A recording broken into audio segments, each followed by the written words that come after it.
In this world, those who possess the power to fight monsters were called raiders. They battle demons, collect treasures, and protect humanity along the way. Though the work is dangerous, people see them as heroes. They're admired by many and envied by others. After all, who wouldn't be excited by the thought of fighting and uncovering hidden treasures? Naturally, those who can't land such jobs often feel jealous. Our story begins in a bustling restaurant where everything seems normal, until someone starts shouting. That person is our main character, Jae-hyun, who's furious after learning that his role in an upcoming raid is just to act as a meat shield. The guy in glasses quickly tells Jae-hyun to calm down, reminding him that he was the one eager to earn quick cash, and this is the only job on the table. Despite dragging his feet, Jae-hyun doesn't really have a better option. He then tells us that the guy in glasses is Young-won, who works at a raider agency. His job is to assign people like Jae-hyun, who aren't part of any guild, to various missions.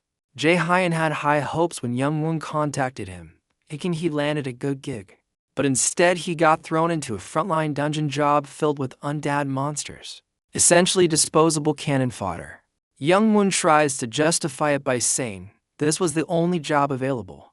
Jae-hyun, frustrated, wonders why lower-ranked people are landing better jobs.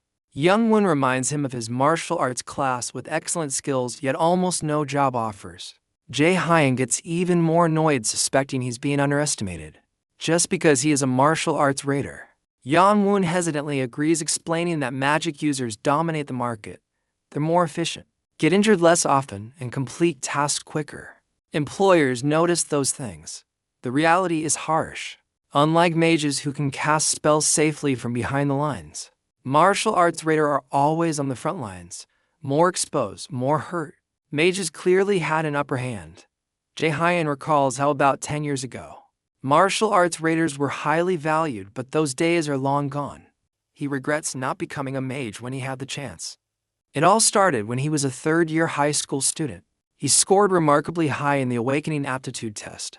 He was selected for one of the elite academies dedicated to training raiders. His aptitude score for becoming a mage was an astounding 97%, nearly perfect, even than top students like Lady Siona. Yet his martial arts aptitude was only 30%. Still, he foolishly chose to become a martial raider, not for some noble cause. He simply didn't want to be a mage. At that time, mages were seen as support-only types. They are incapable of handling even weak monsters without a martial arts raider nearby. But times have changed. Martial arts raiders are now seen as obsolete, while mages are in high demand. If only he had chosen to be a mage 11 years ago, his life might have been very different. Even if you wanted to change classes now, it's too late. Raiders hit their peak by age 20. No room for growth after that. Well, no use crying over the past. Young-won reminds him how rare opportunities like this are nowadays, and tells him not to be picky. He admits he was going to give the job to someone else, but chose Jae-hyun instead, thinking of him first. Hearing that, Jae-hyun feels a mix of sadness and irony. He was once envied by others who wanted to be mages, but now, due to one poor decision, he's just a D-rank martial arts raider. Out of options, he finally accepts the job. Young-won lights up happy that Jae-hyun agreed. As he's about to leave, the manager tells him they'll meet the next day at 8 a.m., and the address is already on his phone. Jae-hyun wonders why the manager will be there in person, since he usually handles agency work. Young-won shrugs it off and says he has business there, so they'll meet anyway. The next day, everyone gathers outside the dungeon gate. Jae-hyun stands alone, checking the time. Young-won still hasn't arrived, which makes Jae-hyun nervous. He sighs, thinking that Young-won should probably be working with stronger raiders. After all, Young-won is an A-rank mage, while Jae-hyun is just a D-rank martial artist. Jae-hyun wonders why Young-won is even stuck working at a raider agency when he could easily join any guild he wants. If you were in Young-won's shoes, you would have left long ago. Suddenly, a dark thought creeps in, someone calling him a useless loser. It seems like an inner voice, but we're not sure yet. Lost in thought, he hears someone calling out to him. It's Mung-ho, an old friend dressed in full armor. They chat a bit, and Mung-ho proudly declares that martial arts raiders are still cool. Unlike those fireball-throwing mages he calls useless hobos. Jae-hyun doesn't share the same sentiment. Being a martial arts raider is anything but glamorous these days. Still, Manghoin encouraged them to do their best and suggests getting drinks after the raid. Jae-hyun agrees, but quickly adds that he's broke. Mungho reminds him that he paid last time. Jae-hyun looks embarrassed, but Mungho kindly offers to cover the tab again. Jae-hyun chuckles and apologizes for always mooching off of him, but deep down, he thinks Mungho is just too nice for his own good. Suddenly, someone arrives and announces that everyone should gather at the dungeon gate. They'll be entering in 30 minutes. Tension fills the air. No one seems to like this guy giving orders, not even Jae-hyun. The armor guy returns to his team while Jae-hyun checks his phone, anxiously waiting. In dungeons, raiders need to be cautious of two main things. The first one is the treasure. If they stumble upon it, greed can overwhelm them. That's when dungeons tend to test raiders, often with deadly consequences. Most don't survive those tests. The second danger will have to wait because that same guy butts in again. He mocks Jae-hyun, joking that he must be staring at his girlfriend's photo. Jae-hyun brushes it off, but the truth is, he was actually looking at a photo of his mother. After a quiet moment to himself, he steps into the dungeon. Inside, mages stay behind while martial arts raiders move to the front lines. Only mindless schools are charging. Then, a bossy wizard begins shouting at the martial raiders, ordering them to form up, even if it means risking their lives. This is exactly what Jae-hyun hates about the job, being barked at by arrogant spellcasters. Still, he has no choice but to follow orders.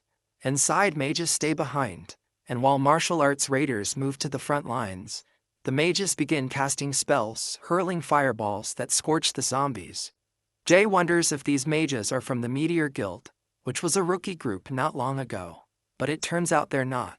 He figures today won't be his last, thanks to the strong backup. Mungho takes a quick break, gulps down some water, and says it's finally time to take down the dungeon boss. The old man jokes about aging, saying he can't keep up like he used to. He asks Jae if he's picked up any loot yet. Ranked dungeons usually drop good items. Jae opens his system window to check, but it immediately glitches and a sharp headache hits him. A message appears: Asura system down. Disconnecting user. Another follows. System failed to reboot due to unknown error. Jae has never seen anything like this before. Then suddenly, a strange voice echoes in his mind, telling him to follow the light. He turns and sees glitching messages warning of an unknown entity breaching the system. He's completely lost. The old man notices and asks if something's wrong. Jae says someone told him to follow the light. Right then, tiny glowing orbs appear in the air, and only Jae can see them. He wonders if these lights are what the voice meant. Despite confusion, he follows them. The old man watches, puzzled by Jae's strange behavior. Jae insists he'll be back soon and heads off alone. After walking for a while, he finds himself in a hidden area. A system window appears, declaring that the ACR system is disabled and no status data can be loaded. He tries interacting with it, but it's unresponsive. A new notification says the system is partially damaged and will attempt to reboot in safe mode. Jae scratches his head. Since awakening at age 10, the system has never failed, not once in 17 years.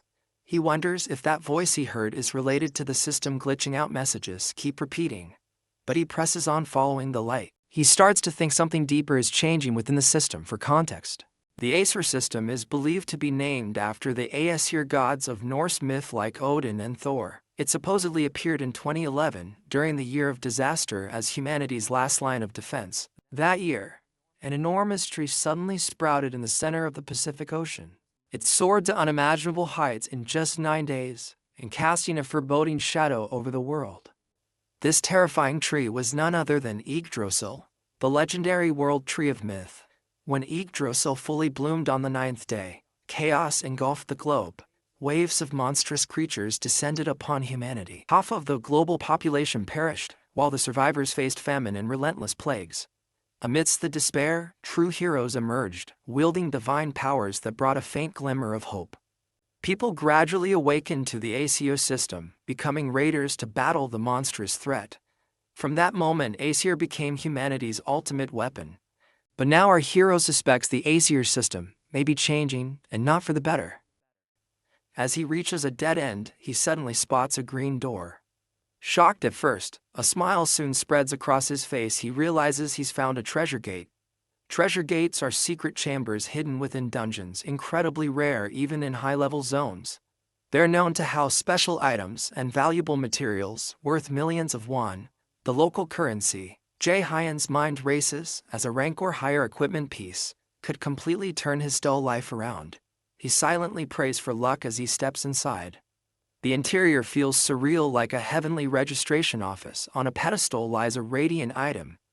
Jae-hyen had only heard rumors of such places, but never imagined he'd stumble into one himself. Overjoyed, he reaches out. As his fingers touch the object, a barrage of system notifications appears. The first confirms he has restored a damaged system feature. The second reveals a newly discovered item. The third invites him to view the item's details. Grinning, Jae-hyen believes his prayers might have been answered. The item turns out to be Odin's Lost Eye, a mythical ranked artifact. This legendary item, once sacrificed by Odin at Mimir's well for wisdom, grants its wielder access to rune writing and the ability to reverse engineer or destroy magic. It's the only mythical ranked item in existence, and once equipped, it becomes permanently bound to the user. The eye shines so brightly that Jae-hyen can't look directly at it. As he checks the system panel, he learns about its active skill, absolute calculation, an X-ranked ability that deconstructs and neutralizes magical structures. The mana cost depends on the rank of the magic being destroyed. Mastery of rune magic allows the user to wield full-powered magic without incantations. It also enables the use of blank cards to copy opponents' abilities. The eye is a powerhouse, but Jae-hyen, practical as ever, decides to sell it. The potential profit is in the hundreds of millions. No more grunt work or meat shield duties. However, he's tempted to try it on just once. But the system immediately warns him, once equipped, it cannot be removed. Knowing he's already past the prime age of 20 for using such gear effectively, he chooses not to wear it. After this fortunate encounter, he returns to his party. Meanwhile, the old man reassures the group that Jae-hyen will be back soon, and right on cue, he arrives. Jae-hyen quickly apologizes for being late and promises it won't happen again. As the group prepares to move out, the old man pats him on the chest, encouraging him. Jae-hyen responds cheerfully, saying he'll be treating everyone to drinks tonight. The old man is surprised, scratches his head. Something has clearly changed in Jae-hyen. Inside a dungeon where laws don't apply, revealing the discovery of such a powerful item could be fatal. Even trusted companions wouldn't hesitate to kill for it. So Jae-hyen keeps quiet. Suddenly, the ceiling cracks. Before the leader can give orders, it collapses. Jae-hyen instinctively leaps backward, crashing to the ground. Purple mist floods the chamber, and party members begin coughing violently, blood oozing from their mouths. Jae-hyen immediately covers his face and runs, yelling for his friend to flee, because the fog is poisonous. But he freezes at a horrifying sight. His friend is impaled by a sword from an unseen attacker. With his last breath, the friend urges Jae-hyen to run. In shock, Jae-hyen escapes, realizing this was a planned ambush. As he catches his breath, his face drenched in sweat, he's completely baffled. Why is someone trying to kill him? Then he senses someone behind him. A fiery arrow suddenly blasts into the ground ahead of him. The attacker steps into view. It's Young-won, someone he recognizes immediately. Young gathers mana at his fingertips, saying casually, "You promised to meet me today." Jae-hyen demands to know if Young was behind the attack on the Meteor Guild and the poison fog. Young smirks and shamelessly admits it. He reveals that clients hired him for the job. Many resent the Meteor Guild's arrogance. Jae-hyen grits his teeth and shares insight about dungeon assassination contracts, where dungeon chaos is exploited to carry out murder. The Meteor Guild, it turns out, wasn't so innocent either. Jae-hyen's shoulder throbs from an earlier arrow wound. He knows he can't fight Young head-on. The man isn't a ranked magician in the country's top 2%. Jae-hyen, in contrast, is barely mid-tier. Still, he fears he might be killed just to tie up loose ends. As a sense of justice stirs within him, especially for his comrade Manhwa, Jae-hyen knows now isn't the time for reckless moves. He promises not to tell anyone. But Young ignores him and attacks again, firing chains of flame. Jae-hyen barely dodges but gets grazed. 1 second slower and he'd be dead. As Young relentlessly attacks, Jae-hyen wonders why he's the target. He's just a daring raider. Bruised and battered, he hears a voice in his head mocking him again, the voice of his father. Suddenly, a terrifying realization strikes. Could his father be behind the assassination? Jae-hun blurts the question out. Young freezes, then begins laughing maniacally, confirming it. Jae-hun's thoughts flash to his mother, the grief. The day her lifeless body left him in tears. He asked Young, did his father order her murder 5 winters ago? Grimly, Young confirms it. Jae-hun can't comprehend why a father would do this. Young fires another arrow, mocking Jae-hun's situation. He conjures several more fiery projectiles, preparing to end it. But Jae-hun activates Odin's eye. The confident smirk on Young's face vanishes. Magical energy surges inside Jae-hun, growing rapidly. Young panics. He launches a fire arrow, expecting Jae-hun to flee, but it disintegrates mid-air. The eye has fully awakened. The system confirms it. Jae-hun smirks, feeling the power coursing through him. A notification pops up, blank card ready. Young is stunned. Jae-hun copies Blitz's chain, Young's own signature spell, and vows to bring him a painful end. He conjures blazing arrows while Young struggles to grasp how his precious skill is being used against him. Despite trembling, Young warns that taking him down won't be easy. Jae-hun confidently unleashes a barrage of arrows. Young retaliates, but Jae-hun holds the upper hand. As Young tries to escape, he prepares a massive blitz chain attack, but Jae-hun counters with absolute calculation, erasing it effortlessly and sending his own arrow flying. Young hastily throws up a magical barrier, but Jae-hun disintegrates that too. His arrow hits its mark. As the dust settles, Jae-hun approaches the defeated Young-won, who now begs for his life. In a dramatic moment, tears stream down Young's face, but Jae-hun shows no mercy. He fires a final arrow, ending it. Exhausted, Jae-hun collapses, thinking bitterly about how he finally obtained a mythical item, only to brush death so closely. As a raider, death was always near, but never had it stared so directly back. Now that he's staring it in the face, it's a whole different feeling. He starts feeling that coldness creeping in. Then, out of the blue, a system window pops up talking about a new download. It offers him a way out if he activates. The system reveals that Jae-hyun can now leap back in time, fully aware that he's moments away from death anyway. The resigned yet determined smirk, he simply says, "Yeah, sure, let's do this." At his command, a new system called Nornir activates. Suddenly, we're transported to a surreal scene. Divine, ethereal women appear, speaking in a mysterious language far beyond our comprehension. One of them, a blonde figure, reaches out, possibly grasping Jae-hyun's hand as the next chapter begins to unfold. Just as the scene unfolds, the once friendly blue system windows suddenly shift to a menacing shade of red. A chilling notification appears. Our hero has officially become a major enemy of the High Aesir. Along with that, he gains 2 passive skills, but now, half of the Aesir gods are watching his every move. In the blink of an eye, Jae-hyun jolts awake in his bed, eyes wide with terror as if he's just seen a ghost. His surroundings feel surreal, like he's caught between 2 realities. He lifts his hand and a small red flame-like orb begins to flicker in his palm. The system calmly informs him that he's successfully returned to the chosen point in time. Suddenly, vivid memories flood his mind, his mother's lifeless body. The fierce confrontation with young Won, then, as if by miracle, he sees his mother again alive.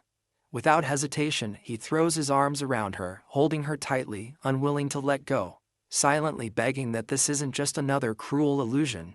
But this time, it's real. Later, back in his room alone, a sharp pain in his chest yanks him back to the present moment.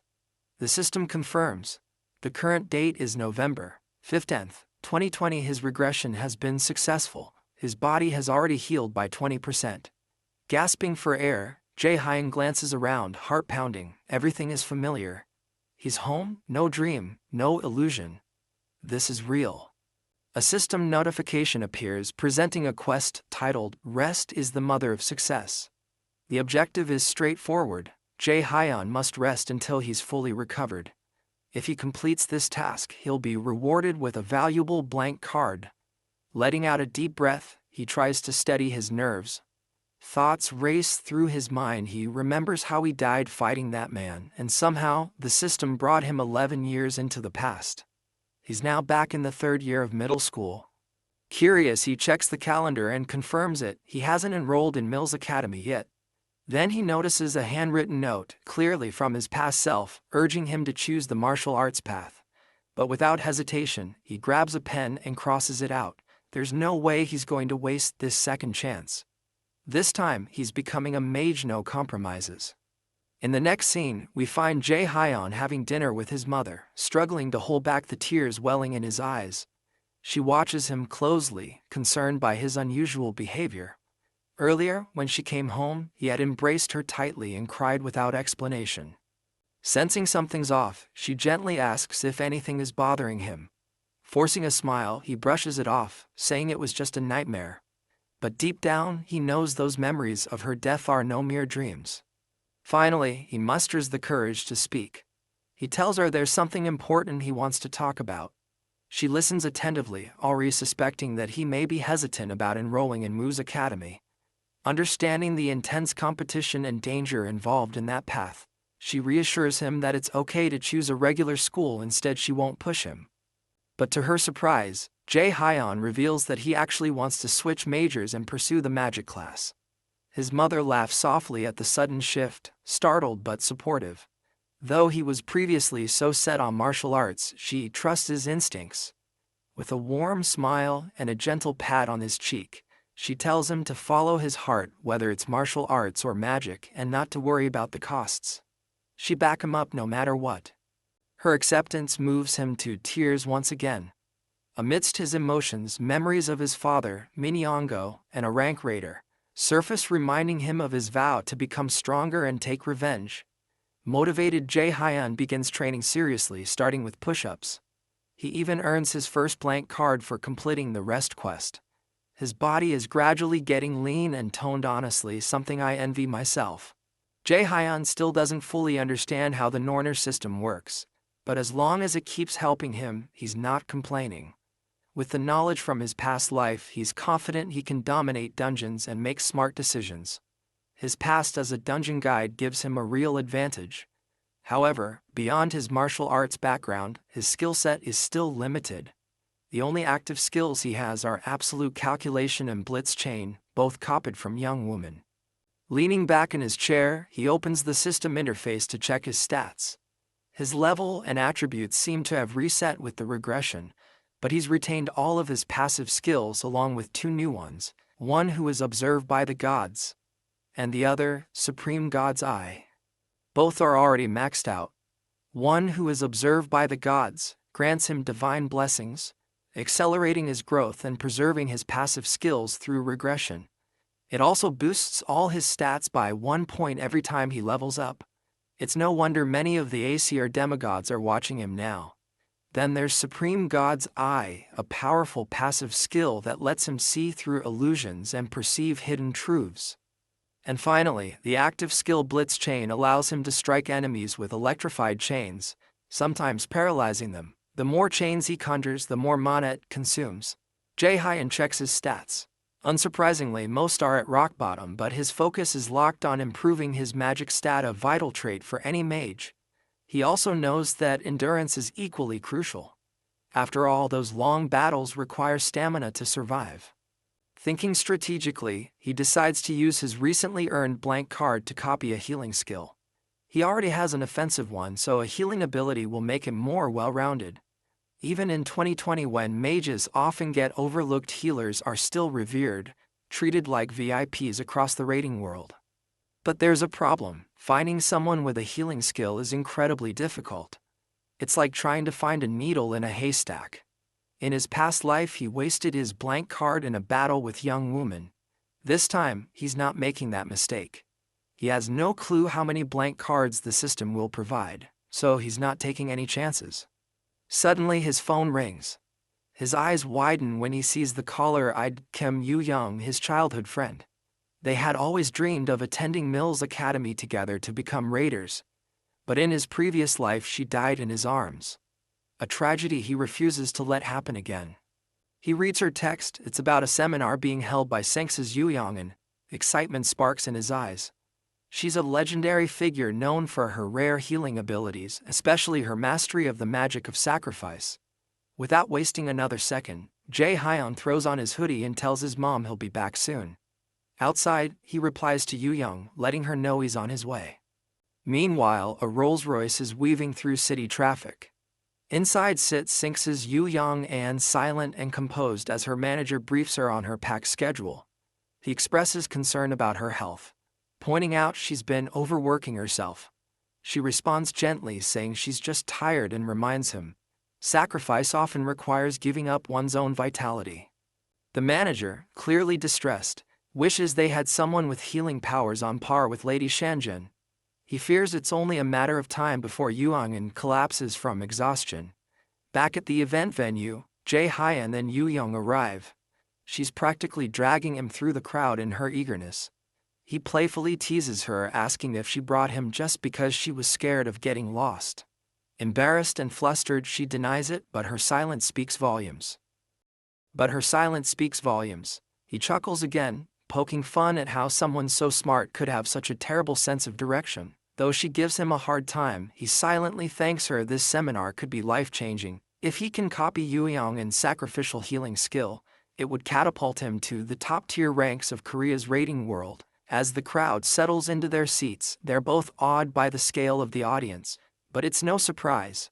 Yoo-young is the Guildmaster of Lotus, a national icon and one of the best healers around. Unlike other high-ranking raiders who treat allies as expendable, she prioritizes the safety of her team. Then she appears on stage, greeted by thunderous applause. Jae-hyun waits for the perfect moment to act. He quietly mutters that in just 2 months, she fall critically ill during a dungeon raid due to overusing her sacrificial magic. He believes he's the only one who might be able to save her if he can successfully copy her skill today. While he's deep in thought, Yoo-young is fangirling hard, which mildly annoys him. On stage, Yoo-young begins her address. She talks about the world's current chaos, how Yggdrasil's tree and monsters are devouring lives. Still, she offers hope, reminding everyone that awakeners are humanity's last line of defense and encourage them to become raiders.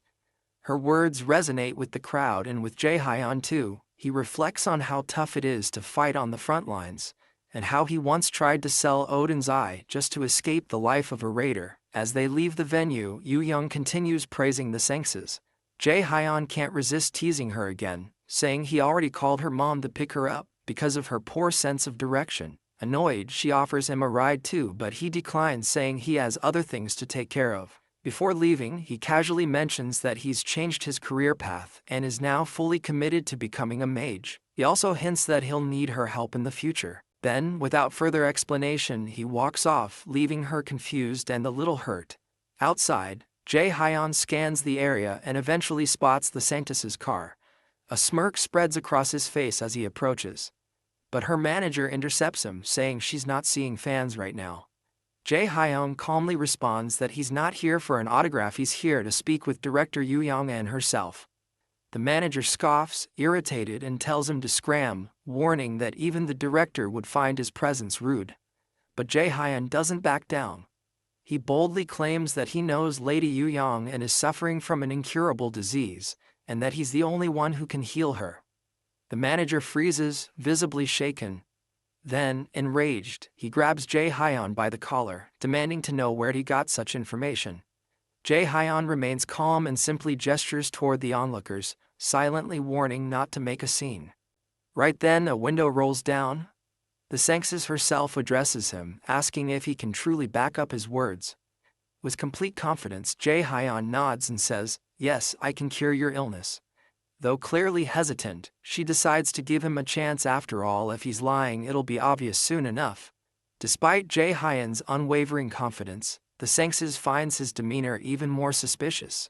Still, intrigued by his audacity, she instructs her manager to make time for him and arrange a more private setting where they can speak away from prying eyes. Once they relocate to a quieter space, the Sinxes wastes no time. "How do you know about my condition?" she asks, her tone serious. Jae-hyun offers a brief apology but holds firm. "I can't tell you that," he says flatly, "and if that's a deal-breaker, I won't treat you at all." She's taken aback, more amused than offended by his boldness. With a chuckle, she lets the matter slide and moves on to the next question.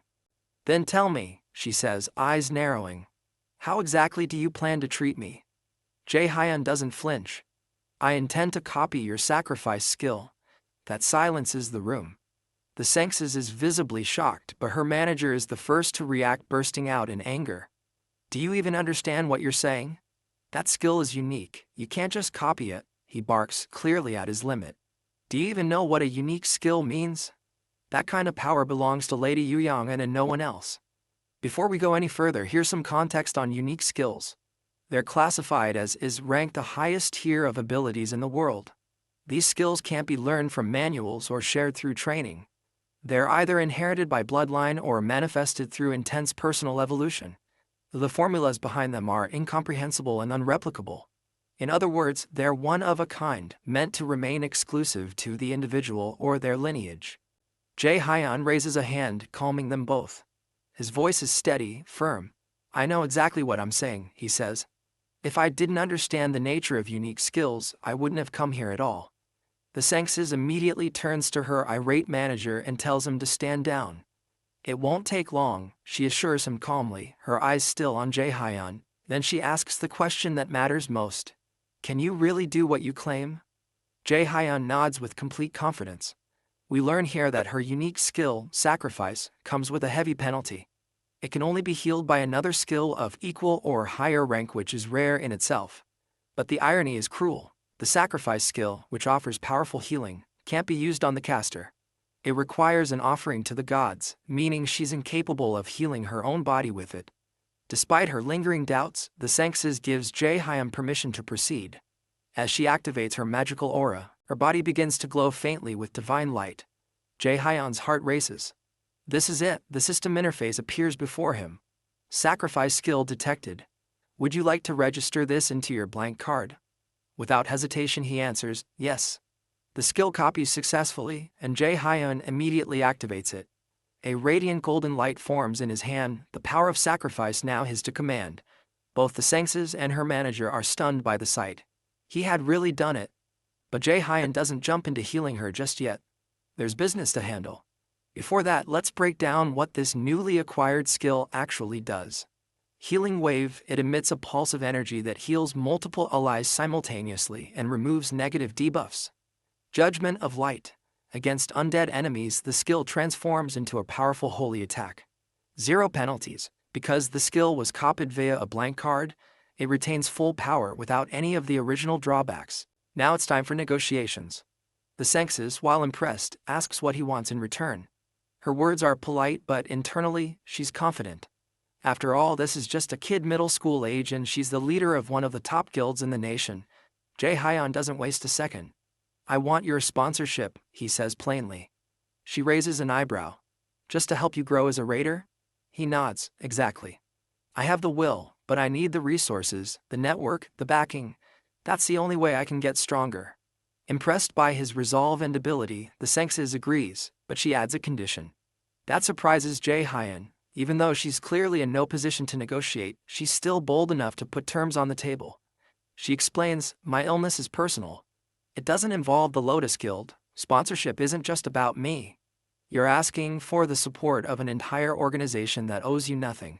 Jae-hyun considers that. So name your conditions, he replies. If they're fair, I'll agree. He braces himself for all kinds of possible demands. But her offer is surprisingly simple. Join the Lotus Guild. He blinks. You're serious? She smiles, then lays out her reasons. He uncovered her secret illness, something only a handful of people in the world knew. That alone proves he has elite-level intelligence gathering skills. He successfully copied her unique skill, something she didn't think was possible. She's curious, could there be more people like him?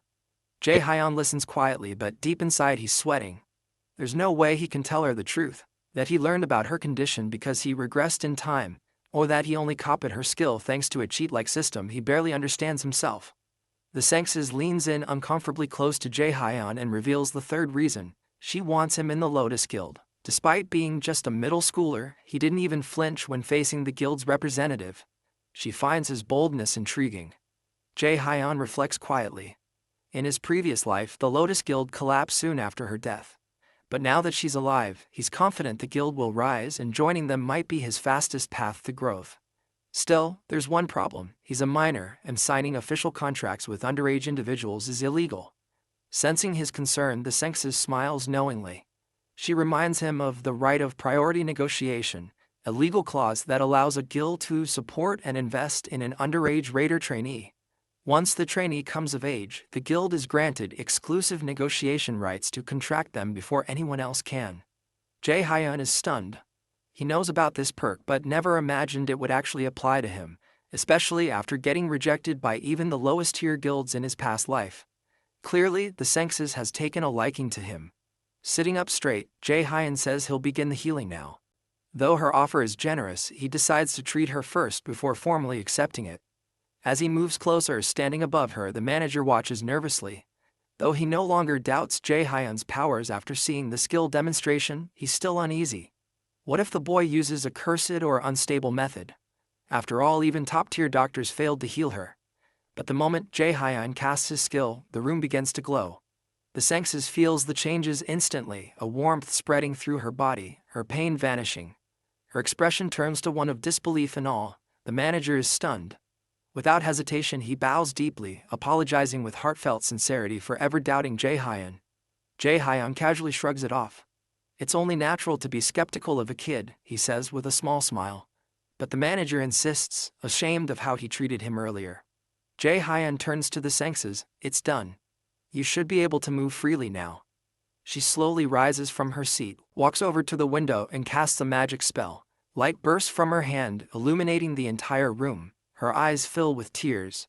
She can feel it, the illness is gone.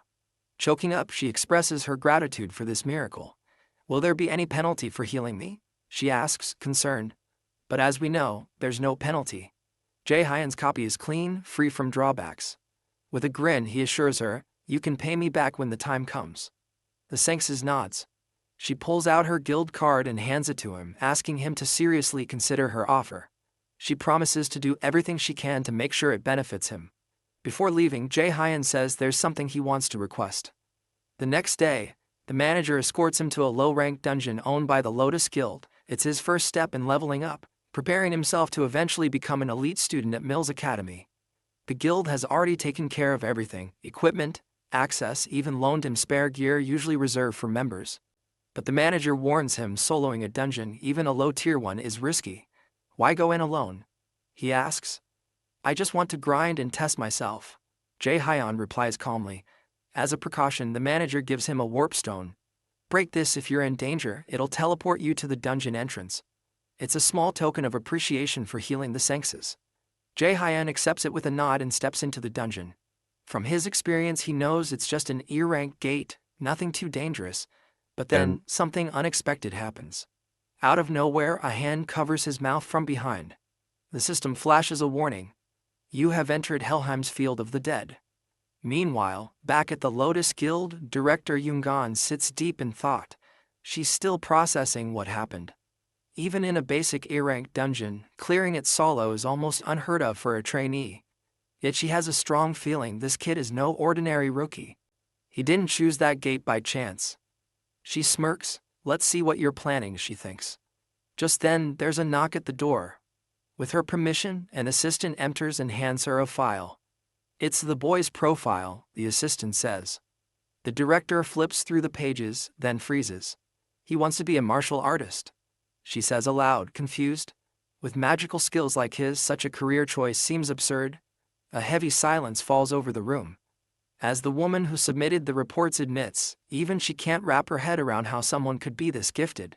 Still, she assures the director that everything in the report is accurate unless there were mechanical errors, which she doubts. When the director takes a look himself, he sees that our guy's magical aptitude is a whopping 97%. Wasting no time, the director contacts his manager Opa, instructing him to notify her immediately when the boy exits the dungeon. She's eager to see this prodigy in action for herself. Meanwhile, our protagonist plummets into the unknown, an eerie place called the Field of the Dead, and lands hard on his backside. As he looks around, it dawns on him that he's in a graveyard. Struggling to his feet and coughing, he barely gets a moment to think before an undead creature appears, draws its bow and fires. He's too slow to dodge, and the arrow slices across his face.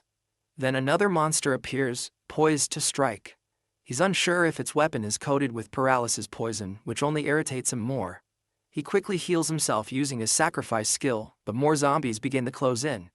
Black souls float ominously above, wasting no time in launching their attacks. This time, though, Jae-hun snatches an arrow out of the air with his bare hand and crushes it, clearly losing patience with these nuisances. Meanwhile, Kim Yoo-jung stares at the autograph she received from the director, and she is also feeling totally annoyed at our hero for leaving her alone. Despite knowing she has a terrible sense of direction, she's getting more and more annoyed by his unpredictable moves. He used to avoid crowds, but suddenly he's agreeing to tag along with her. He never used to ditch her like this before, always making sure she wasn't left hanging, but this time, he left her high and dry down there alone. And now he's switching to magic class.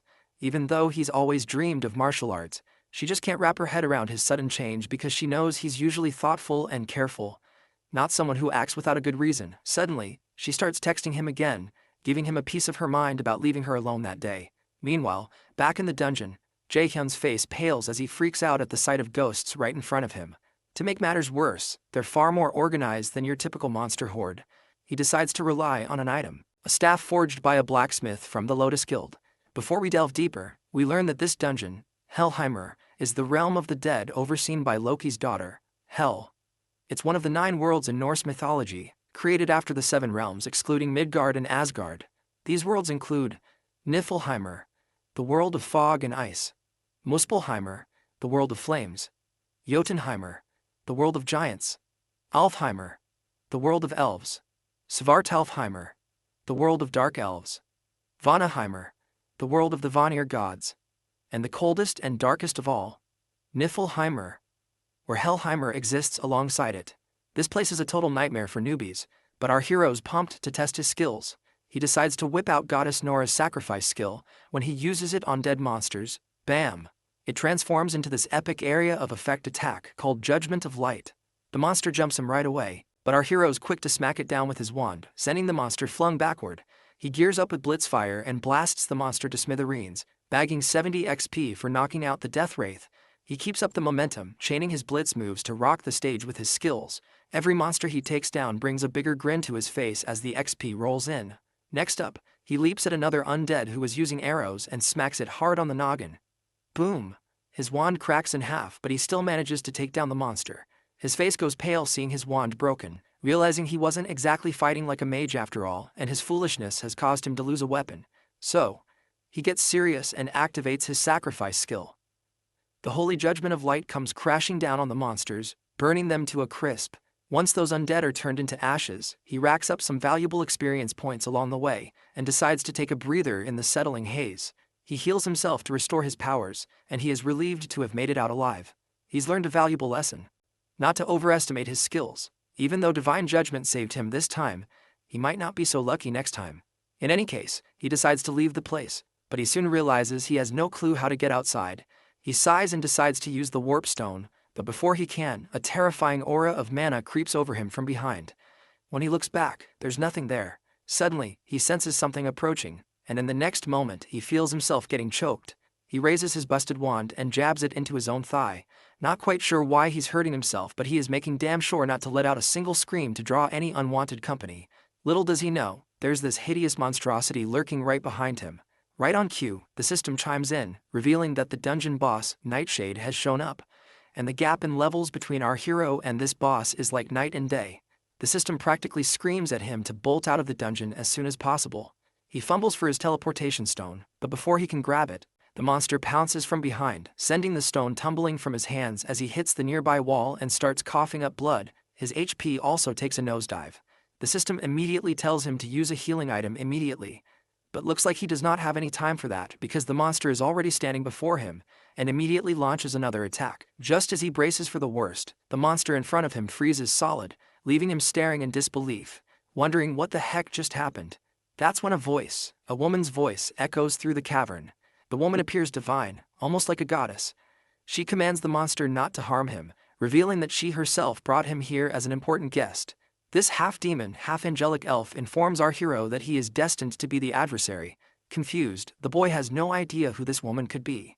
The lady continues, expressing her belief that he was meant to effortlessly defeat this monster as the adversary.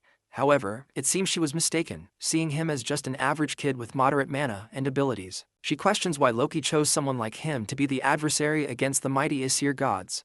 The boy struggles to remain conscious, his life slipping away from the loss of blood. He knows he can't afford to die here, not when he's been given a second chance to make things right. Seeing the determination in our hero's eyes, the lady acknowledges his resolve but states that he's still too weak to fulfill his role as the chosen adversary. She begins to choke him, warning that his end is near.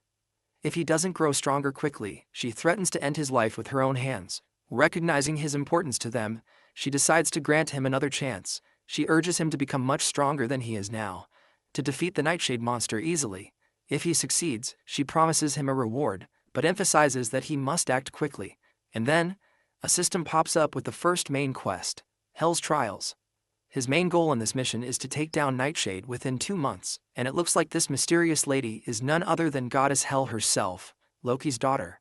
If he nails this mission, then the Goddess Hell will personally give him her gift, but failure means death as the penalty.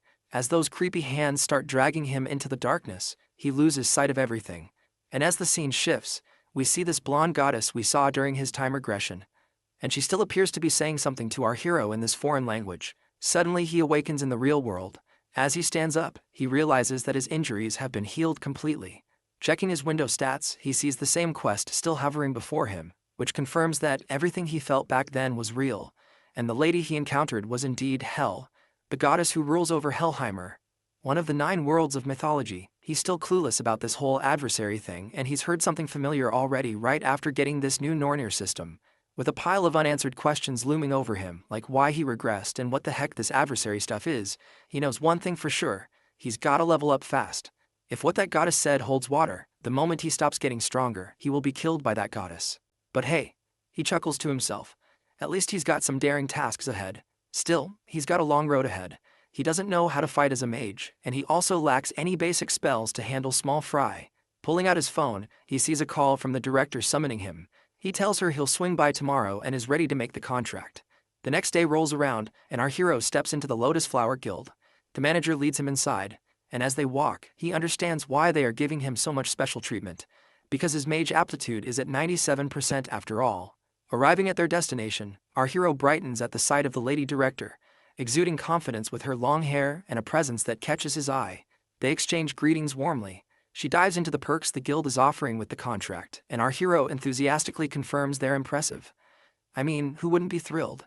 Alongside a stipend for living expenses, the guild provides him with an endless supply of B-rank items at no cost if they break.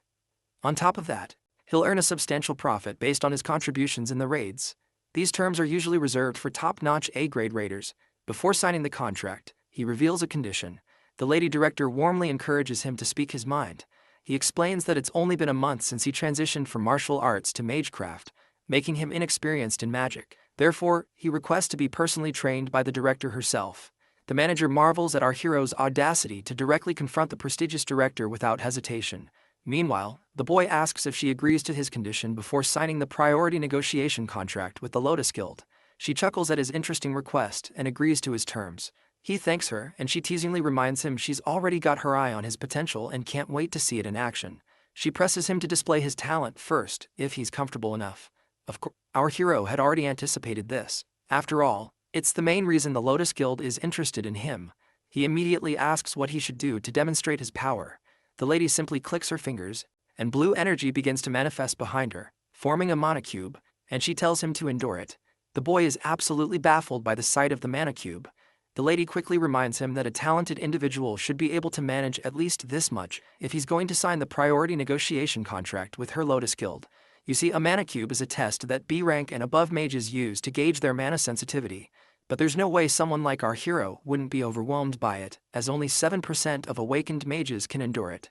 The boy asks the lady if she's trying to scare him off. She reassures him that even if he fails, it won't affect their priority negotiation and they'll still form the contract. With no way out, our hero bites the bullet and steps forward. The director nods to her manager to prepare, who expresses concern about her decision since even current mage raiders struggle with the cube. The lady reaffirms that our hero isn't your average guy, so it's worth a shot. Reluctantly, the director nods and activates the cube. Once the mana cube is activated, the boy hesitates before the overwhelming energy. The lady behind him encourages him to step in, and finally, he gathers the courage to enter. As soon as he's inside the mana cube, the manager remains visibly anxious, seeing him as just a young kid. The lady reassures her that he can handle it, confidently expressing trust in her intuition that he won't fail. Inside, our hero feels like he's drifting in a vast ocean made of mana.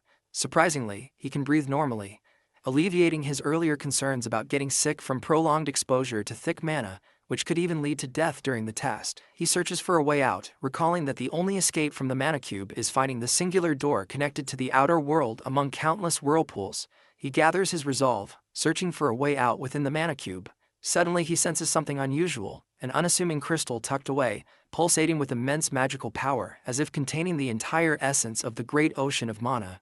Meanwhile, the manager remains anxious while the lady continues to chuckle. Anxiously, the manager asks how long it typically takes.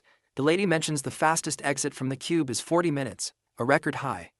Upon hearing this, the manager bluntly states it'll either end in our hero's death or he'll set a new world record. The lady agrees, albeit confidently expecting the latter outcome. Their eyes widen as they witness the crystal starting to fracture. Shocked, the manager grabs his phone and realizes only 10 minutes have passed since our hero entered. While the spectators anticipate what's happening inside, our hero senses the immense power of the crystal and grins, thinking that breaking it might just be his ticket out. With determination, he swims towards the stone, clenches it tightly in his fist, and shatters it into pieces in a swift motion. As cracks begin to spread around him, a system notification reveals that he has acquired a passive skill called Crystal of Mana Operation. Suddenly, the mana cube collapses, leaving both spectators in a mix of terror and awe. This kind of test typically takes an hour for an S-rank player, but our guy smashed through it in just 26 minutes, shattering the record held by the European Union's Camilla, a genius mage noted in the World Guinness at 36 minutes. The manager immediately walks forward, shaking our hero's hand enthusiastically and showering him with praise. The lady also joins in, but her curiosity is piqued about how he managed to shatter the cube so quickly. The boy explains that he found a crystal inside the cube and broke it. The lady is shocked to hear this because a mana cube crystal contains all the magic power within the cube, and it's incredibly rare for anyone, especially a regular awakened person, to find or break it. The fact that our hero not only found it but shattered it suggests that his mana capacity exceeds that of the entire cube. She bursts into a moment of happiness and immediately vows to help him become the greatest mage in the world. The scene transitions back to Lady Kim Yoo-jung, who is visibly upset that Jae-hyun is still late. Our hero's mother stands beside Kim Yoo-jung, confirming that he's indeed late and not answering calls either. Suddenly, a familiar flashy Rolls-Royce grabs both ladies' attention. They're stunned to see our hero stepping out of such an expensive car, completely blowing them away. How could he afford something like that? Jae-hyun immediately notices the ladies and waves happily. While his mother is anxious, concerned if her son is involved in something shady, Lady Kim is livid to see him lounging around. Once they're settled in the room, the girl jumps straight to demanding answers, asking why he switched to magic class. Our hero casually explains that martial arts just wasn't cutting it for him anymore, and he already filled out all the paperwork for the magic track. She keeps pushing for more details about his decision, but he flips the script and asks why she's dropped by. He then asks if her parents are off at work, to which she nods, explaining that's why she's crashing for the night with our hero's mom's blessing. We then learn that her folks work in a monster processing plant, shipping creatures abroad, which keeps them moving, and whenever she's left alone, she tends to hang out with him, since our hero's mother is a good friend of her parents. Moving forward, the boy asks her to teach him the theories of magic now that he's in the magic class. The girl demands to know what she'll get in return. Reluctantly, the boy asks what she wants.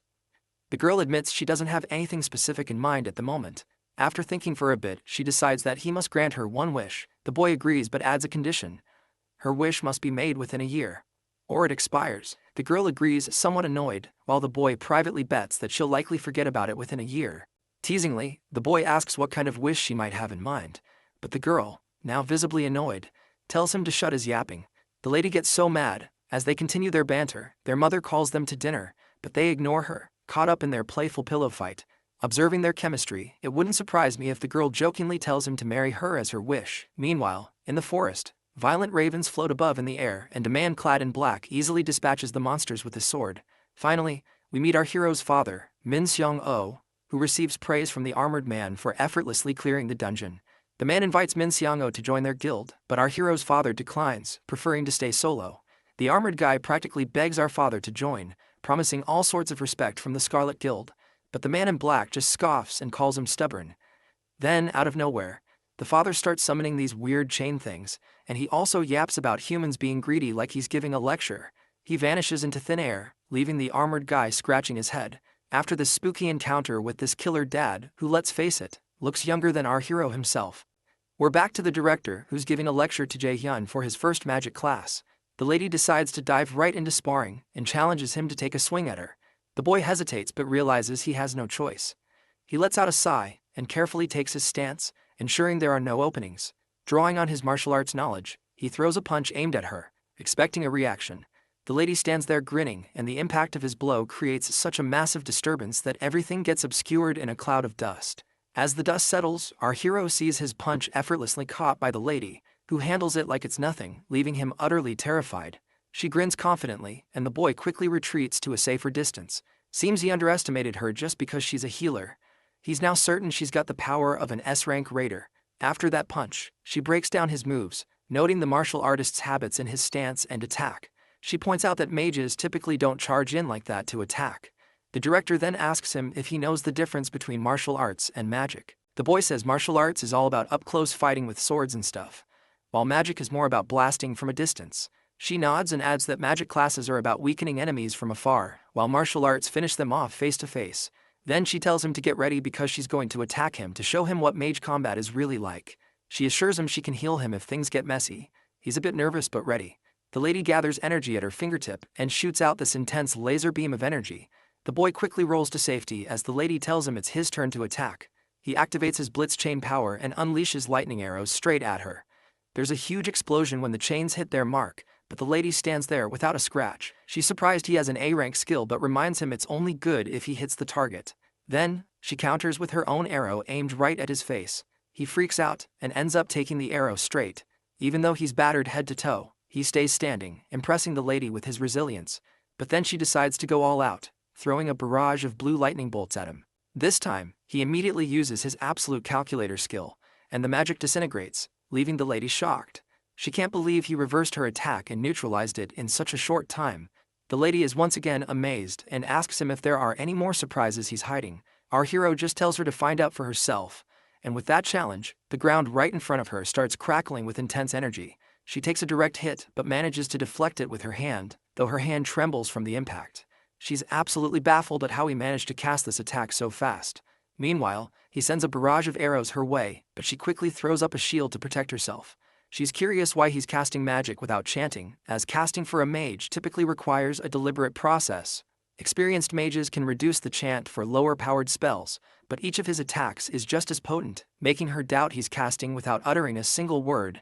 On the flip side, our hero's almost wiped out and can't muster enough mana to keep attacking, so he just blurts out that she's a monster for being so resilient. The lady strolls up to him with this smirk, saying he's an interesting kid with loads of potential. But she points out he's still green, catches him off guard, and knocks him to the ground just like that. He's clueless about how it happened, while she just chalks it up to her years of experience. Thinking about his skills, she gives him props for his melee combat game and how he can cast magic without a hitch. She's impressed by his knack for unraveling spells with that reverse calculation trick, thinking he could totally create a one-of-a-kind fighting style. She tells him she's taking him under her wing from now on, officially making herself his teacher. Apparently, he's the first lucky duck to get this kind of VIP treatment of becoming her student. The next scene shows our hero sitting melancholically, lost in thought. His friend snaps him out of his daydreaming with a disdainful aura, and he clicks his tongue, telling her he's listening.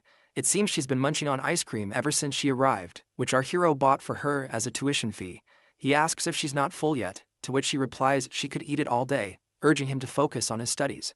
As she continues teaching him about magic, the system window reveals that his knowledge of magic has increased, and his efficiency in using magic has risen by 5%. The boy is tired of these persistent notifications. Every time he learns something new, they start to annoy him. The system feels like it's pushing him to grow constantly. It seems even Lady Kim finds it pretty strange how quickly he's picking things up. He's learned more in 2 days than most people would in 2 months. But the boy downplays it, saying there's nothing surprising since she herself can memorize forms just by looking at them. This annoying girl gets even more irritated and demands our hero to call her teacher. Her annoyance seems to stem from the fact that he's learning everything so fast. Despite her being in the magic field much longer than him, she's worried he's going to surpass her sooner than later at this rate. The boy sighs and reluctantly calls her teacher, reminding her that he surely has natural talent in the field of magic, so of course he is learning faster. But let's face it, he's putting in every effort to learn magic as quickly as possible because he doesn't want to get screwed over by Goddess Hell. The lady then reminds him that when he said he was going into martial arts, she was really surprised, and she now starts yelling at him for his decision he made back then. asking why he thought of abandoning the magic field even though it was suited for him. While Yoo-jung and Jae-hyun are having their study session, Jae-hyun sees the vision of a man's face that is linked to the events that happened in his past life. Yoo-jung pulls him out of his daydreaming by asking him if he's training for the practical exam in his own time, and he affirms that a different teacher is helping him train his practical. He wonders what the vision he just saw was and is uncertain if it was just his imagination. However, he also recalls that Hell gave him 2 months to defeat the Nightshade, so he pushes the thoughts out of his mind because it's not the time to get distracted. Our boy considers other beneficial things, like his hopes that the pill he's working on becomes a big help to raiders across the world and can help him overcome this wall in his abilities. Meanwhile, in the Lotus Guild Training Center, Park Sung-jae, the manager, supervises some of the raiders who are training and corrects some of the mistakes they're making. When he spots the guildmaster, Seongun, he makes a comment to her about how the trainees aren't bad for newbies and how the average rank has almost gone up from last year. But he's surprised to notice she wasn't listening. When she realizes he was talking to her, Seongun apologizes, and the manager teases her by saying she's thinking about Jae-hyun, and she affirms his suspicions. Suddenly the manager mentions that he recalls that several other raiders have tried to learn the thing that she wants to teach Jae-hyun and have all failed. However, Seongun reminds the manager that he also saw Jae-hyun's peculiar talent. It would have been believable to say that Jae-hyun was a veteran because he didn't make a single unnecessary movement. At this point, Guildmaster Seongun is certain that if another S-rank magician is to appear in the future, it will be Jae-hyun. Presently, she's still the only magician in the country who has become an S-rank. Even so, as a healer, her effectiveness in battle is a bit low. However, if Jae-hyun were to suddenly appear like a comet right now, it would shake up the whole magic world. Sometimes later, MC works on a mana enhancement pill. Like its name suggests, it's a pill that permanently increases the mana of the awakened who takes it. And it's an item that all magicians covet. While he's working, the mixture fails for the umpteenth time, and our boy throws away the spoon in anger. At this point, he's already used up 3 sets of the ingredients, and it seems like he'll blow up all his money if this continues. In the present of November 2020, no one knows how to make the mana enhancement pill just yet, because the pill won't be invented for another 5 years. Before returning to the past, the pill's recipe was shared by a world-class alchemist. As he published the recipe, the alchemist expressed how he hopes that the pill will be of great help to numerous raiders around the world. It seems to our boy that just keeping at it like this won't work. But he gets another idea of what might have a higher chance of working, and that is finding Lee Jae-sang, since he's the one who will invent the pill in 5 years' time. Even if he ends up unable to make the pill, creating a connection with that guy won't be a loss. Since Jae-sung is presently a senior who's currently a first year at Mills Academy, he has to go to Mills Academy to meet him. While he's out, Yoo-jung comes to see Jae-hyun, and she opens the door to find a pot that seems to be possessed by some demonic power and a disgusting sink. She immediately becomes worried that something bad happened and wonders if she should call the police as she looks at the disaster all over the house. Wielding a frying pan as a weapon, she looks around the terrifying wasteland. In the past, right as the Yggdrasil appeared and monsters started pouring out, there were a few people who established themselves the quickest. One of them was a man called Lee Jae-shin, also known as Quick Blade. When the first awakened vanished without a trace, Lee Jae-shin appeared as if to take over his mantle as the first S-rank raider in Korea. Lee Jae-sang, the person our boy is out to meet right now, is the youngest son of Lee Jae-shin. When Jae-hyun reaches the transportation building, the attendant asks him where he would like to go, and he requests to take a portal to a place called Daegu. Daegu currently lay abandoned due to the monster outbreak, and it's a city where monsters poured out from all sides, and you had to worry about your life from the moment you stepped in. Shortly after, our boy gets close to the Mills Academy in Daegu and has to walk a bit more to get to the main entrance. When he gets in, he wonders where he could find Jae-sung. Although Jae-sung was in the combat department, he wasn't very talented. The probability of Jae-sung, who dislikes fighting, making use of Milas's combat facilities is very low, so Jae-hyun decides to look around the classrooms first. As he walks forward, he notices a crowd and walks up to see what they're looking at. When he forces his way through, he's hit by Jae-sung, who's thrown back by an attack from whoever is whooping his behind. Our boy helps Jae-sang up, and the kid apologizes for hitting him.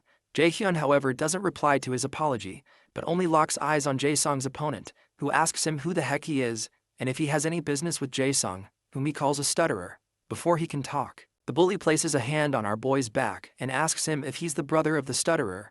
After all, they don't look one bit alike, but Jae-hyun doesn't bother giving any response to this shithead.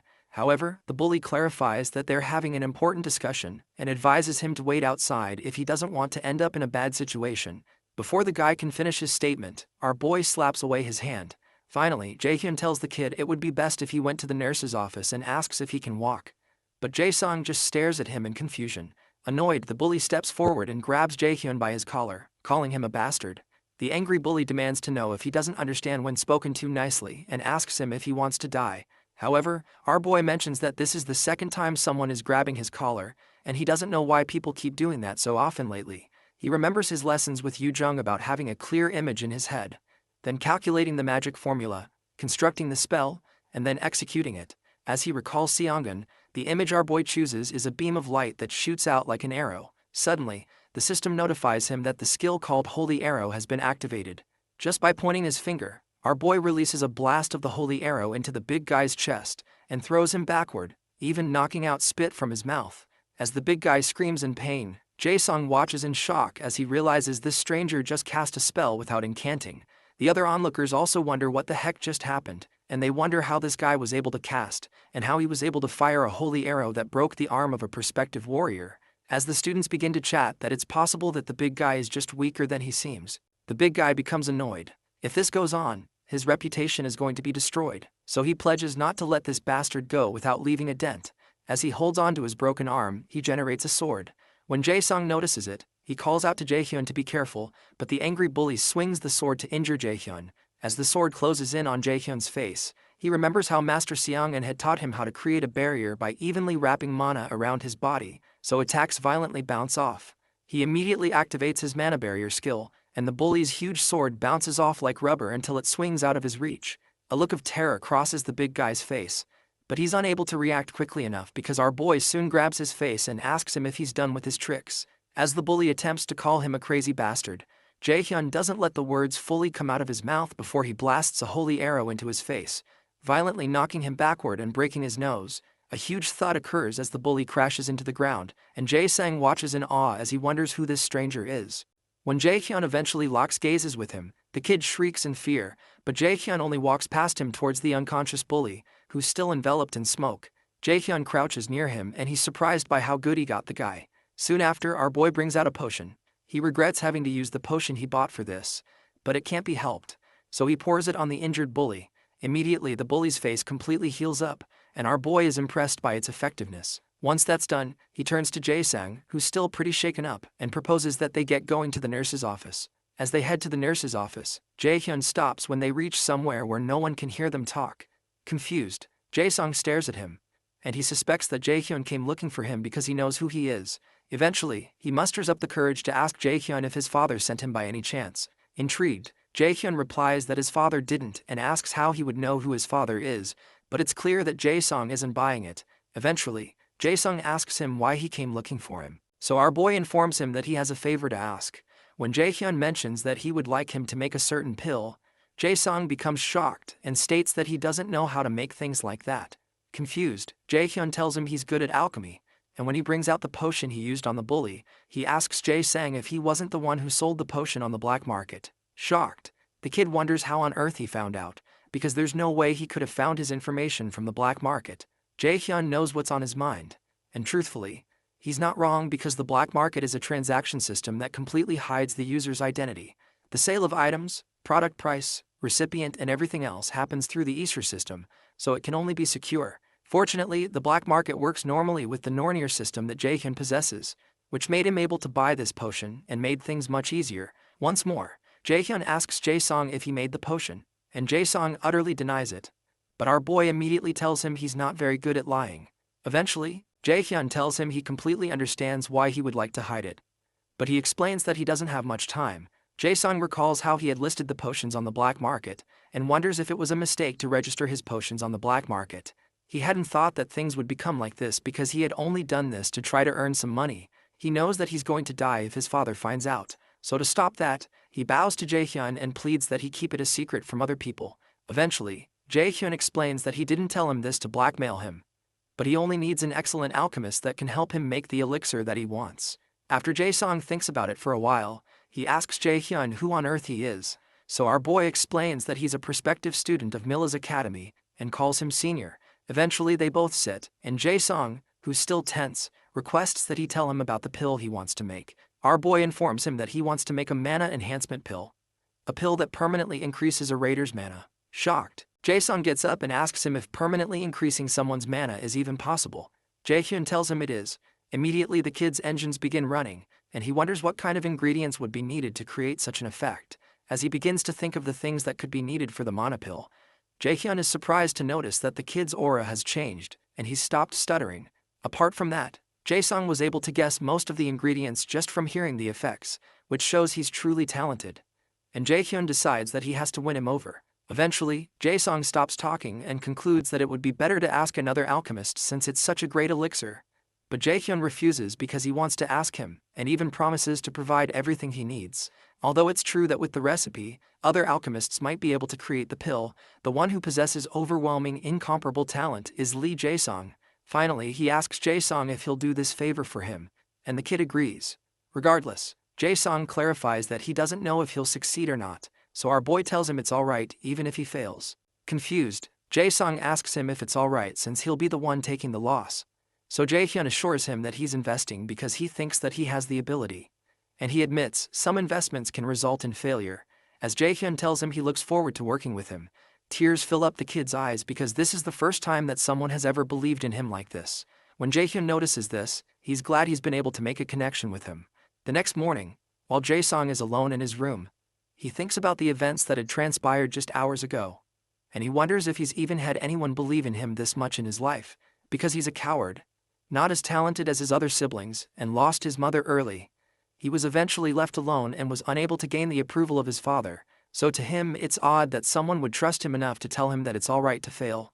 The fact that he, who had nothing to show for himself, received such trust for the first time, reaches deep into his heart and makes him begin to cry. Meanwhile, Jae-hyun's main quest is to deal with Hell's trial by defeating Nightshade within the time limit and getting Hell's recognition. The mission comes with a reward of Hell's gift, and he had 2 months to fulfill the mission, with a penalty of death looming over his head if he fails. Presently, he has only 10 days and 23 hours to perform it. Sometime later, Jae-hyun goes to the training center to spar with Seongun, and he manages to dodge her blue lightning attacks. As he moves forward to close the gap between them, he's targeted by some blasts, but he creates a shield to protect himself. He quickly activates his own holy arrow attack and blasts her with it, but she's already covered up in a magic shield. However, she notices a crack in the shield, and she's surprised our boy has grown this strong already. After the smoke clears, both of them lock eyes with one another, as if at a cowboy standoff, until Jae-hyun starts to burn bright with yellowish streaks of lightning around his body as he activates his blitz chain skill. But Seongun looks quite ready for his attack.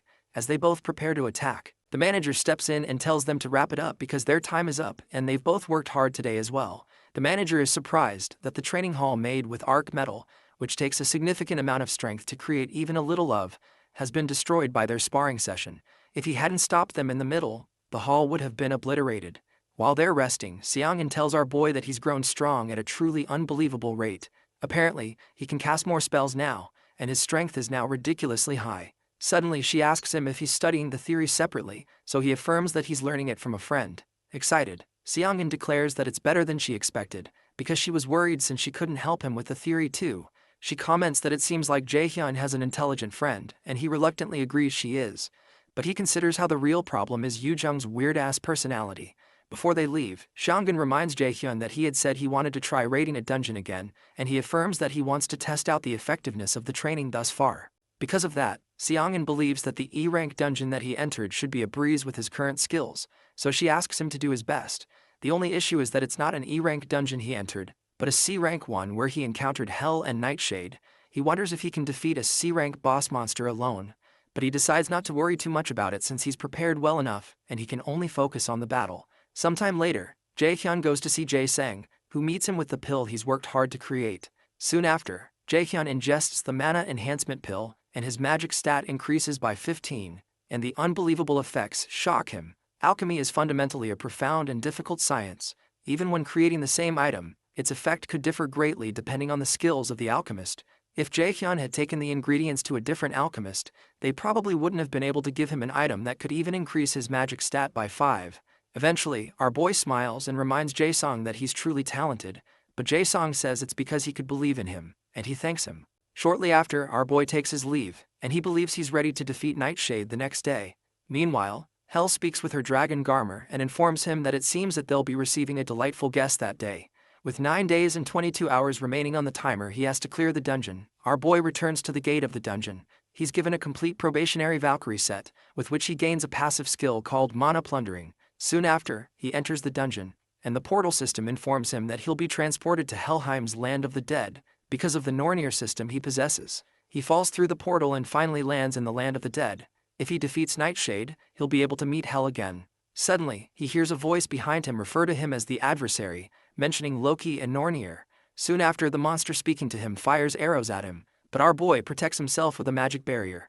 As he turns back, he notices several monsters coming out of the ground, and he recalls how Xiangjin had told him that what she wants to teach him is the combat style of a battle mage. These battle mages are also called swordsmen by warriors, and it's a hybrid combat style that uses both magic and physical attacks. But until now, no one has managed it. As Jaehyun turns back to blast the monsters behind him with holy arrows, he considers how this fighting method is not as powerful as being a long-distance magician, and is lacking compared to a close-distance warrior.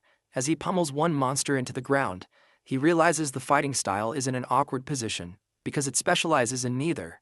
But Xiangjin seems to believe that it's going to be a different story for him. He soon begins to destroy the monsters. Meanwhile, while manager Sungjai is guarding the entrance of the dungeon, he senses that someone else is there, and he recalls that he didn't get a report that someone else would be coming here. He immediately wields his sword as a red car rushes towards him. When the driver parks, a woman who recognizes him as senior mentions that it was rather hard to find him. When Sungjai realizes it's an old acquaintance named Yeonju, he stows away his sword, and he asks her what she's doing here, and about her guild. She explains that she's on the job right now too, and that she figured she'd see him again while taking care of some work for the guild, but she had checked at the Manhwa guild and couldn't find him. However, manager Sungjai wonders what nonsense she's spouting, especially since Yeonju hasn't contacted him even once since they graduated from college. Eventually, he replies that it's nice to see her after so long, but he considers that she isn't someone who would come to a remote place like this just to see him. As she steps forward, Yeonju asks her senior if he's managing this dungeon, but he informs her that it isn't something an outsider should concern themselves with. Regardless, she keeps speaking and mentions that managing dungeons is usually not a part of his responsibilities, and asks if he got demoted. When he doesn't answer, she mentions that she was curious to know if the rumor that Guildmaster Shangan is sick is true. Manager Sungjai's face becomes grim, and he informs her that it's obviously just a rumor. When he asks her where she heard something like that, she comments that there are plenty of listening ears, and that their curator guild has a lot of them. Intrigued, manager Sungjai wonders if she's saying that they have spies in their guild. So he thanks her for letting him know, and informs her he'll deal with that. When he grows impatient, he asks her if that's all because he probably has to head back and start the cleanup now. So she also asks him if he knows a kid named Min Jae-hyun. The question alarms manager Sungjai, and Yeonju mentions that this kid has been visiting Manhwa Guild and meeting Guildmaster Yu Sungin quite often, so she wants to ask if he knows the reason for it. Confused, manager Sungjai informs her that he doesn't think that is something an outsider should care about either. Eventually, Yeonju sighs and walks away. As she leaves, she informs him that she didn't expect him to tell her anything because she knows how inflexible he is, but the reason she came all this way is because she should at least pretend to do something deserving of her salary at the guild. Eventually, she gets into her car and drives off. Meanwhile, in the dungeon, our boy piles up a lot of monster corpses and sits on them. Soon after, the dungeon boss, Nightshade, appears, and our boy tells the monster that it's been a while. Nightshade's body burns in an eerie bright red, and the monster soon lunges forward, causing our boy to jump into the air as he aims his holy arrows at the monster. While mid-air, he fires the arrows down into the monster's eyes and mouth, destabilizing it for a while before he lands back on the ground. The monster doesn't seem to be injured and removes its hand from its face, unveiling its bright red, eerie eyes. It releases several blasts of energy towards our boy, who spots them and quickly calculates the place to step to avoid the incoming attack.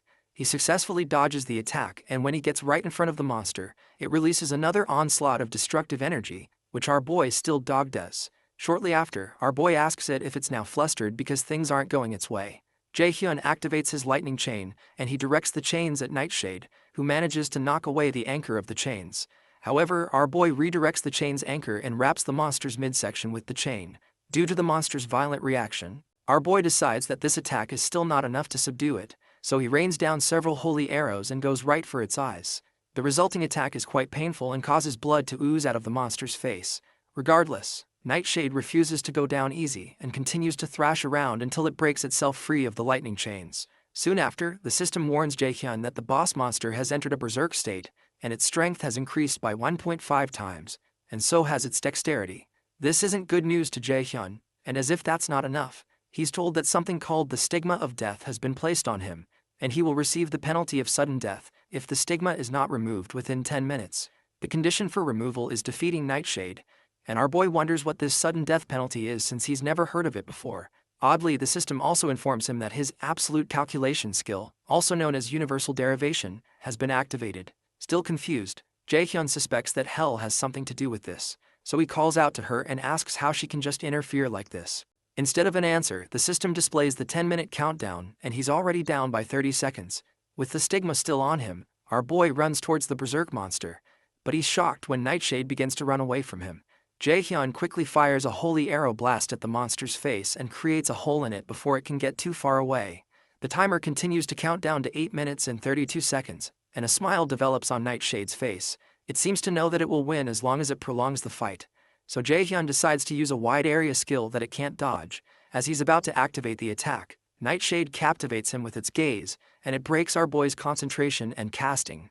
The system informs him that he has failed to resist and has temporarily acquired a fear debuff that weakens his abilities. While he's still shocked at what's going on, Nightshade strikes him. After he's struck, the system displays that the fear debuff has disappeared, but Jaehyun is coughing out blood at this point. However, he manages to find his footing and isn't knocked off his feet by the attack. At this point, the time remaining until the penalty is 7 minutes and 11 seconds. Jaehyun expects the monsters to use the same attack on him, and when it doesn't, he wonders if it's unable to use such spells that limit his movements continuously. Jaehyun isn't certain, and he's worried that the monster might interfere again if it sees him trying to cast Light's Judgment, which will cause him to use up his mana and end up incapacitated. He has to think of another way, and he recalls that the monster got hit in the eye a while ago, and its line of sight is probably narrower than before.